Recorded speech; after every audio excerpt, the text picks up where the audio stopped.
Welcome, everyone. It's very moving to be here in person. It's been many years for Parvati and myself to have been here. I think it was in 2018, because 2019 was so busy for us with the opening up of the Temple of Light at Ananda Village. So Parvati and I, we live at Ananda Village and serve as ministers there. But it's a joy to see you all. You know, you could truthfully say that the purpose of our lives, and one way of understanding it, is that we're really here to explore and understand the ultimate verities. And what are these verities, these truths? Well, simply put, it's the experience of our oneness in God. Living in a world of duality, in this world that's part of the divine, but ever in the world of Maya, of delusion, we can see that it's so readily true at times that we have layers that separate us from that ultimate verity of our oneness in God. And we, you know, the pull of the world around us, as we all readily know, each one of us knows that, is also filtered by our own ego consciousness, that we can feel that there is this tug of war going on in our lives. And it is wise for us not to assume that it doesn't have a power. It does have a power, these forces that come to us. And when we talk about what is our role, what is it that we're doing here, it's really opening up ever more completely in the direction of God's presence. Sometimes, you know, the world around us pulls us in ways that makes us feel that these things are important, whether it's a pandemic or a war somewhere, and indeed they are important. But they're important only in reference to that there are opportunities for us to be clear instruments of light and love to the world. Otherwise, we can get caught in just moving the pieces around horizontally rather than going deep within. I'm reminded of a delightful cartoon that I read some years ago, where the cartoon is of this office manager at his desk, and he has a report in front of him that he's looking at, and his assistant, who has brought the report, is in front of him. And the manager says, "This is all gobbledygook. I want it mumbo jumbo." You know, and isn't that true? Sometimes we just kind of shift around, but we're getting mumbo jumbo or gobbledygook the same, whatever we do. And so it's really the time for us is in each moment to open up the greater possibilities that lie before us. And when you understand dogmatism, it's that which blocks that energy. It creates a thwarting of those possibilities. Because there's energy, as we all know, in dogmatism. I mean, dogmatism, simply understood, is when we espouse something and perhaps act on that, that's not really based on truth. That it's there as more of an opinion. And as Yogananda said, don't be concerned about opinions, either yours or other people's opinions, but find the verity, the truth in what you're sharing with the world around you. It's interesting that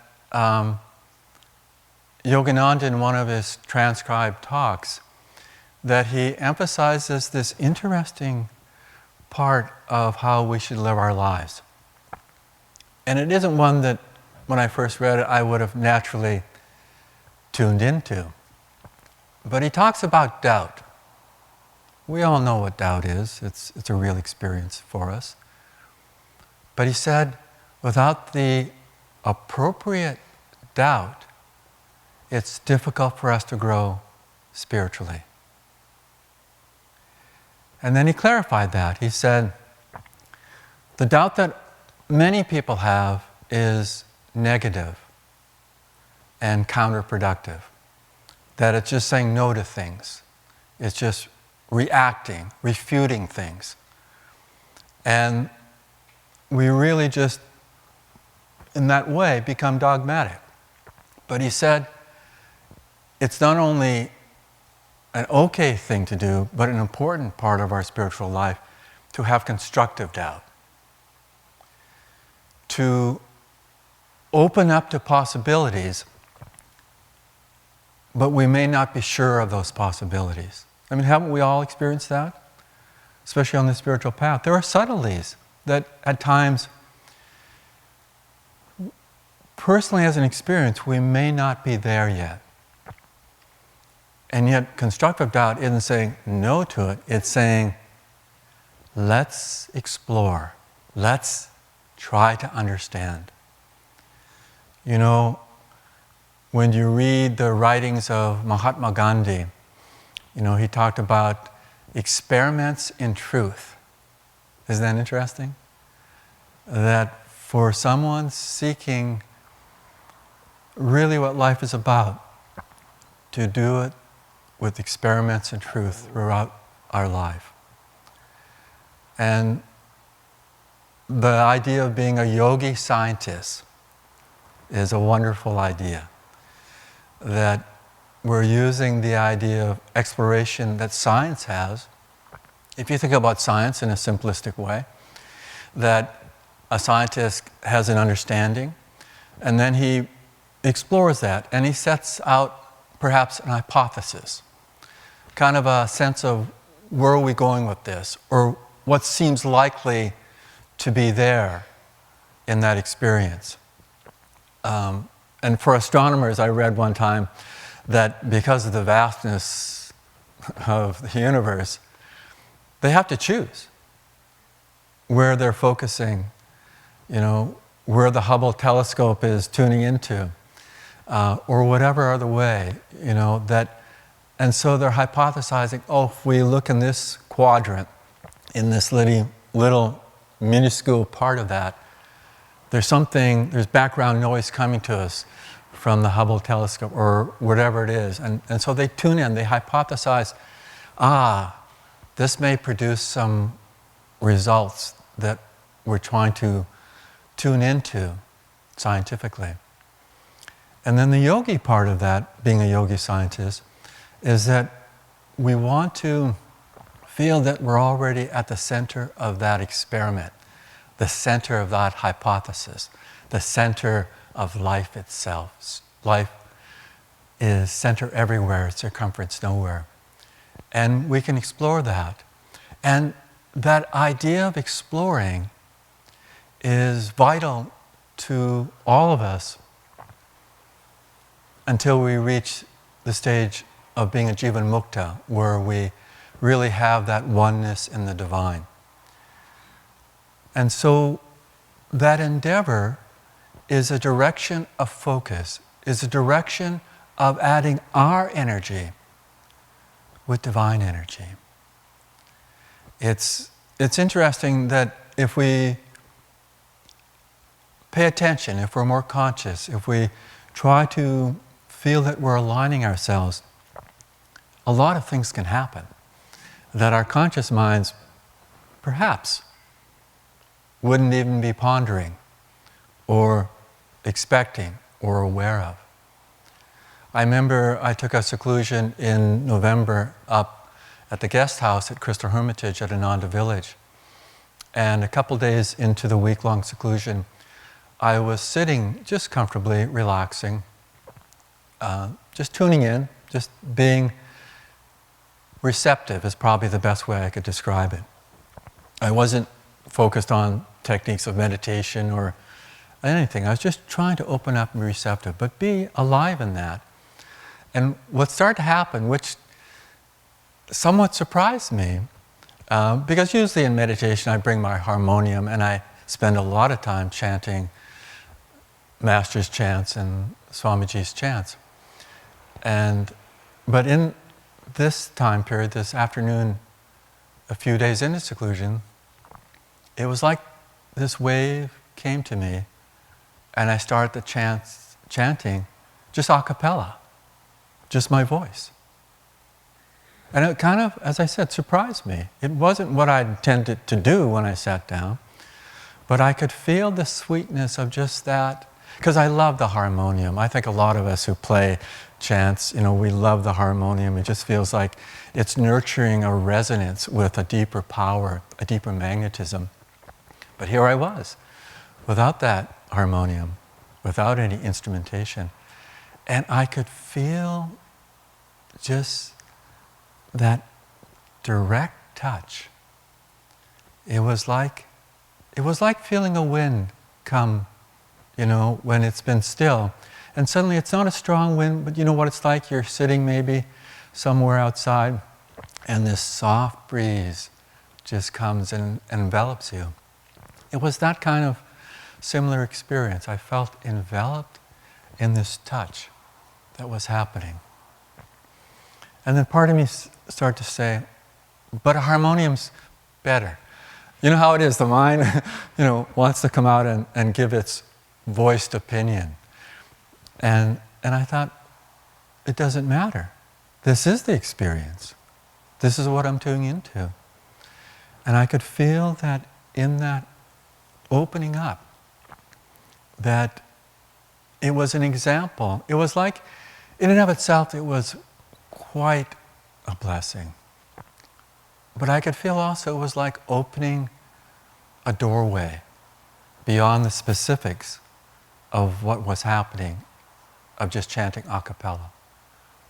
It was inviting me to pay attention, to go past the set dogmas, and to open up not only to common sense, but as the reading from Swami Ananda expressed today, to tune into intuitive perception.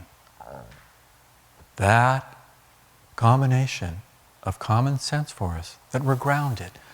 We look at what's going on in life, and we can appreciate using common sense and then to act on that.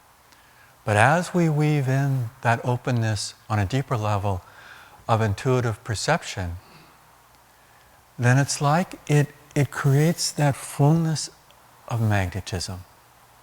Not just a touch of magnetism. It's like we're really enveloped. We're immersed. We are that experience that's happening for us in that way. Sometimes we look at life and it becomes commonplace. I mean, just this morning, this experience we're having together, we did purification inviting you to come up. That hasn't happened for a few years. And it was touching to do that. It was a real experience. But the danger is, of course, it's going to become familiar again. And it's just, I'm going to purification, or I'm doing purification. But then just always step back and feel from a deeper level, not so much what I'm going to receive and get, but each time, whatever experience, whether it's purification or coming to Sunday service, each time, what can I offer of myself in a deeper way? Because the mundane will remain mundane, but it need be. It can be alive. I was reading just this funny little humorous thing the other day where it said, do you know what Alexander the Great and Winnie the Pooh have in common? They share the same middle name, the.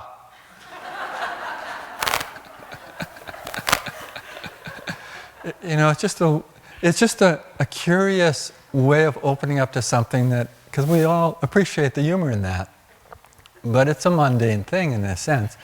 But as we can just feel alive in that experience, because then every part of us is going to be guided towards what happens. I mean, we, obviously, all of us, all the ministers that have been standing where I'm standing here in these last 2 years have talked about the impact of the pandemic. And now we have, a serious war happening in the Ukraine. These are real things. They're not something we can say, oh, well, they're real. But the deeper reality, of course, is for us personally. How can we move that awareness, that energy, that consciousness to be a channel, an instrument of blessings more and more to others? I don't know about you, but my healing prayers, especially in the morning meditation, is a lot longer than it was 2 years ago. And I probably at times, for the most part, visualize each person. So I do a deeper focus healing prayer at other times, but often in the mornings I will just bring to mind just that, the face of someone and then move on to another face. But sometimes it's several hundred people that I know that I've tuned into that maybe not in an overt, obvious way are tuning into needing healing energy. But I sense that. I have a sense, let's send blessings to this person or that person. And of course what happens, you've all experienced this, the real healing is for us as we offer that prayer. Because that takes us into the realm of that intuitive, direct experience. We know that reality. It's more than affirming that. Affirmation, of course, is needed. We need to move in the direction, much like the scientist having a hypothesis. We need to have that alive. But then, that integration, that connection, that real sense that the divine is within me and all around me becomes more than a very inspiring thing to repeat. It becomes real as who we are. And we all know as that happens, it's contagious. It's a magnetism that can affect the world around us without time and space being a hindrance. It's something real. We can really move the mountain of delusion. We can really open up to divine awareness through love, through kindness, through nurturing energy, through peace, through our wisdom, that intuition. These become empowered. They become real. And they become real to those that are open to it. And so let us live our lives in that way, not being rigid, not being form-bound, but using the forms that are given to us by the divine as platforms to move into greater grace, to move into feeling more and more grace that directs us, and to be alive in that, and to be shining examples of that divine love. Many blessings to you.